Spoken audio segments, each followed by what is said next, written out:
भगवान श्री कृष्ण कहते हैं, महिलाओं द्वारा ऐसे नहाने पर नरक में भी स्थान नहीं मिलता। इनकी होने वाली संतान राक्षसी होती है। साथ ही साथ पति पर आते हैं भारी संकट और घर का माहौल भी मनहूस लगने लगता है। दोस्तों, हिंदू धर्म शास्त्रों में स्नान को लेकर कुछ विशेष नियम बताए गए हैं, जिनका पालन हम सभी को करना चाहिए। आपकी जानकारी के लिए बता दें, भगवान कृष्ण के अनुसार बताएंगे कि स्नान के वक्त हमें किन किन नियमों का पालन करना चाहिए। खासकर औरतों को ऐसे कभी नहीं नहाना चाहिए, लगता है पाप, जाना पड़ता है नरक में।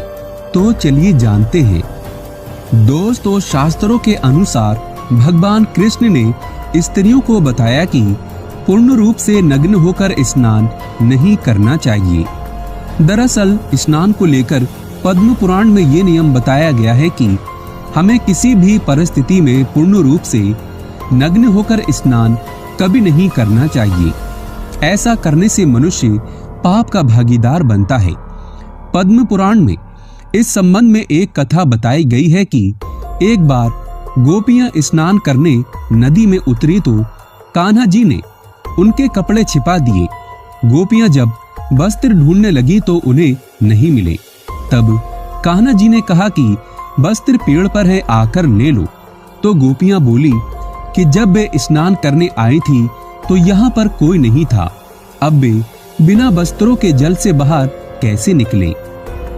दोस्तों, तभी भगवान कृष्ण ने बताया कि ऐसा तुम्हें लगता है कि यहाँ पर कोई नहीं था, लेकिन मैं तो हर पल हर जगह मौजूद होता हूँ। आसमान में उड़ते पक्षियों, जमीन पर चलने वाले जीवों और जल में मौजूद जीवों ने भी तुम्हें निर्वस्त्र देखा।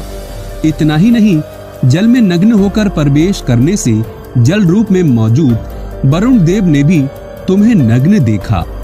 ये उनका अपमान है। आपकी नग्नता आपको पाप का भागीदार बनाती है।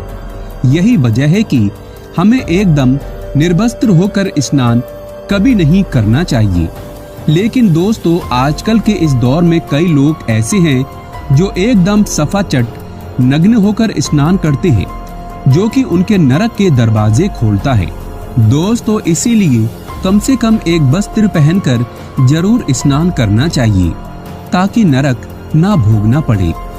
दोस्तों, वहीं आपके पूर्वज भी आपको नग्न देखते हैं। जानिए कैसे। गरुड़ पुराण में बताया गया है कि जब आप स्नान कर रहे होते हैं तो राक्षस के रूप में आपके पितृ आपके आसपास मौजूद होते हैं। वे आपके वस्त्रों से गिरने वाले जल को ग्रहण करते हैं, जिनसे उनकी तृप्ति होती है।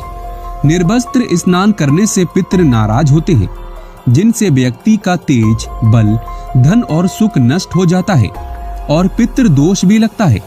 और जब ये नाराज हो जाए तो संतान भी राक्षस पैदा होती है और घर के कमाने वाले व्यक्ति पर अब तक के सबसे बुरे प्रभाव पड़ते हैं।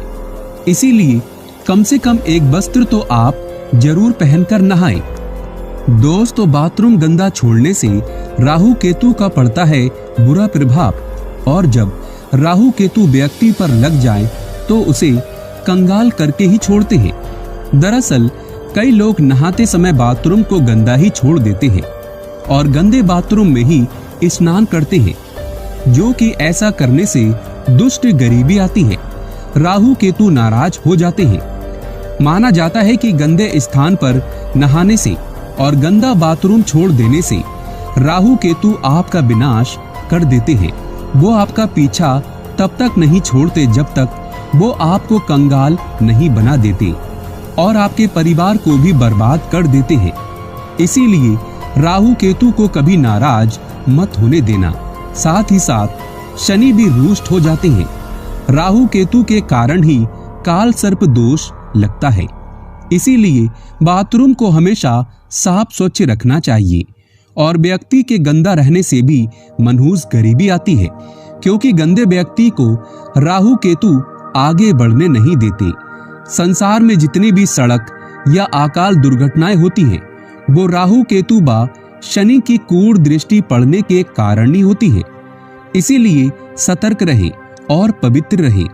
कहते हैं राहु केतु व शनि व्यक्ति से अगर प्रसन्न हो जाए तो उसे दुनिया की कोई भी ताकत धनी होने से रोक नहीं सकती। ये उस व्यक्ति को मालामाल करके ही छोड़ते हैं। दोस्तों, अगर आप राहु केतु व शनि की कृपा पाना चाहते हैं तो एक लाइक तो बनता है और कमेंट बॉक्स में लिखें जय शनिदेव, जय हो राहु देव। प्रभु आपकी हर मनोकामनाएं पूरी करे।